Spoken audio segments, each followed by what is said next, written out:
you're so alive. Stand all the things you want or read. My name is Tree. Everybody in the world knows me as Tree. My mail comes Tree.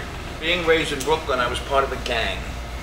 If you were born in the 30s and 40s and in the 50s, everybody was a gang member.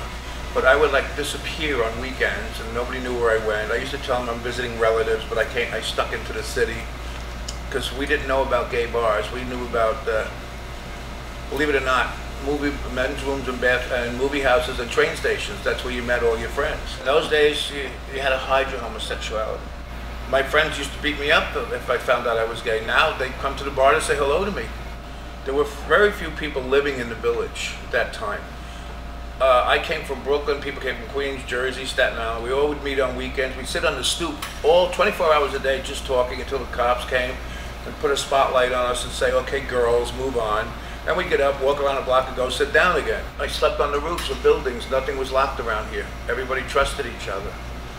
Then one day I was walking in Chelsea on 20th Street. It said apartment for rent.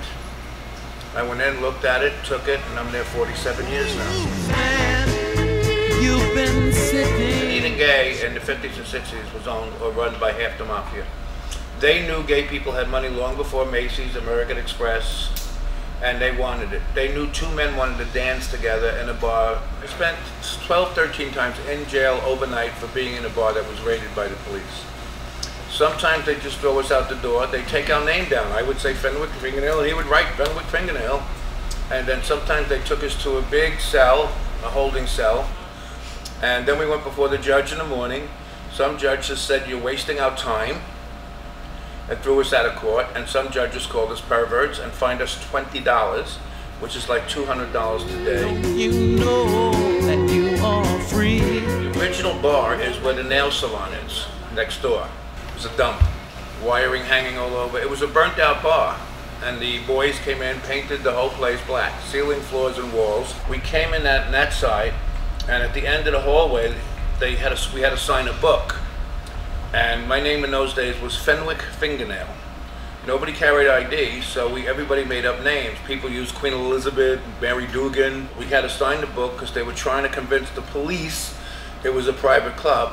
But when people like Vinny the Chin, Harry the Hat, Frankie Shades, and Fat Tony own the place, they know it's not a legit place. In 1969, I was 30. That's the day of the raid. Bar was not raided by the neighborhood precinct who was getting money. It was raided by the vice squad and police headquarters who were after the bosses. Money laundering, no licenses, and every once in a while they find an associate with a bullet in the back of his head. So they raided the bar to get to them, not knowing who was in here that night. They didn't come in nice. When a neighborhood precinct raided a bar, that was their way of telling the owners, we need more money next month. But this was the vice squad. They came in pushing, shoving, hitting people, throwing drugs on the floor, saying, step on that, that's yours. And one cop pushed Stormy, and she beat the cop up. She was a bouncer in a lesbian bar and a bodyguard till she was 88.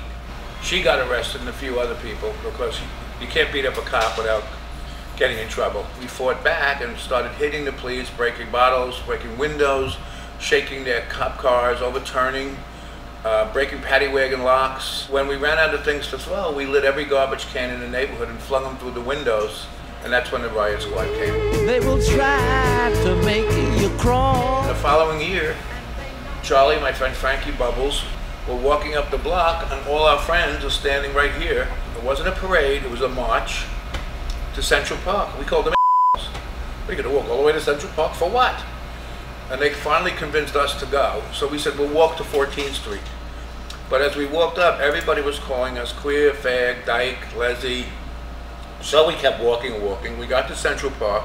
Two people were making a speech we never heard of. We turned around and came down to the village, and we figured, that's it. A year later, nothing's going to happen. And who knew that 43 years later, there was 1.5 million people down here.